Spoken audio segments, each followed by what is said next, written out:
భారత ఆర్థిక వ్యవస్థలో చమురు తర్వాత అత్యంత కీలకమైన బంగారం దిగుమతుల భారం తగ్గించేందుకు ఆంధ్రప్రదేశ్ వేదిక కాబోతోంది. స్వాతంత్ర్యం తర్వాత దేశంలోనే మొట్టమొదటి ప్రైవేటు బంగారు గని ఏపీలోని కర్నూలు జిల్లా జొన్నగిరిలో వచ్చే మే నెల నుండి కార్యకలాపాలు ప్రారంభించనుంది.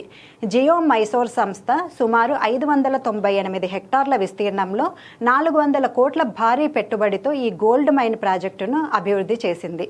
ఇప్పటికే ప్రయోగాత్మక దశలో 40 నుండి 60 కిలోల బంగారాన్ని వెలికితీయగా పూర్తి స్థాయిలో ఉత్పత్తి మొదలైతే మొదటి ఏడాది 500 కిలోలు, భవిష్యత్తులో ఏడాదికి 1000 కిలోల పసిడిని ఉత్పత్తి చేయడమే లక్ష్యంగా పెట్టుకున్నారు.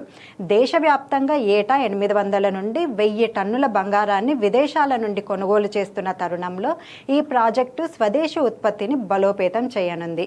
ఈ గని సుమారు 15 ఏళ్ల పాటు నిరంతరాయంగా బంగారం అందించడమే కాకుండా స్థానికంగా ఉపాధి, విద్య, ఆరోగ్య రంగాల్లో విప్లవాత్మక మార్పులు తీసుకురానుంది.